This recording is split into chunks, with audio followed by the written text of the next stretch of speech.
Welcome everyone to today's explainer. I'm absolutely thrilled to have you with us because today we're taking on a culinary classic that honestly intimidates even the most seasoned home cooks. We're talking about Puran Poli, and we're going to completely demystify this whole process.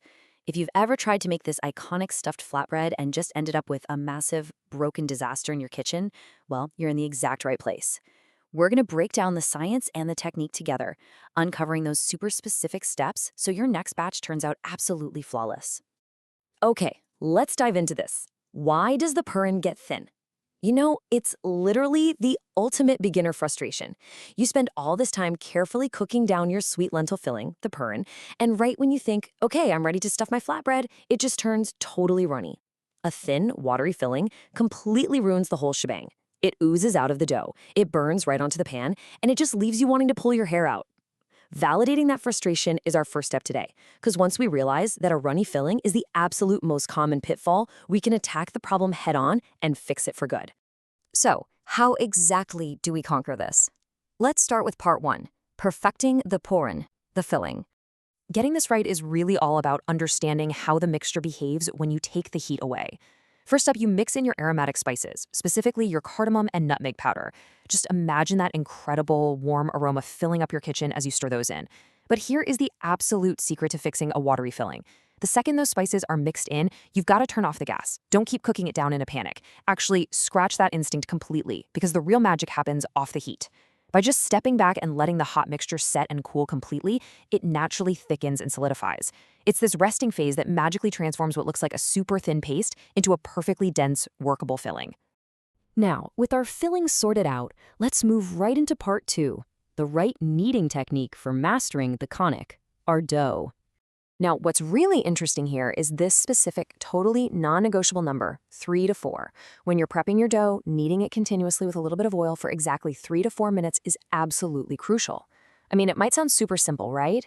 But this dedicated, uninterrupted time spent working the dough is what actually develops the elasticity. You really can't just mix it until it kind of comes together and call it a day. That 3 to 4 minute window of consistent, methodical kneading with oil is exactly what transforms a rough mixture into a super flexible, resilient dough that can stretch incredibly thin without tearing. There is a huge, profound difference between the textures we just talked about. A hard dough is basically your worst enemy in the kitchen. It fights back, it totally breaks the poli when you try to wrap it around that sweet filling, and it makes the rolling process incredibly frustrating. But on the flip side, the outcome of that proper 3 to 4 minute kneading technique is a perfectly soft, supple dough. A soft dough is a total game changer. It lets you roll out the poli quickly and seamlessly. It just glides right under the rolling pin, expanding super smoothly and trapping the filling evenly all the way out to the edges. Okay, but let's be real. What if you make a mistake? What if you touch your dough and realize, uh-oh, it's just way too stiff? Well, don't panic. Here is your quick, actionable troubleshooting guide. Step 1, simply acknowledge it and check if the dough feels hard to the touch. Step 2, introduce just a tiny little bit of water or oil. Step 3, get right back in there and knead it until it reaches that beautifully soft consistency. I really want to reassure you that you are always in control here. You can absolutely save a stiff dough with just a touch of moisture and a little extra elbow grease. It is a super easy, incredibly reliable rescue operation.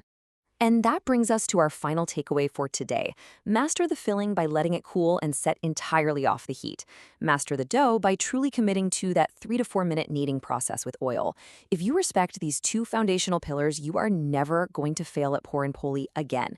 You literally have the exact blueprint now to bypass all those common beginner mistakes and create something spectacular in your very own kitchen.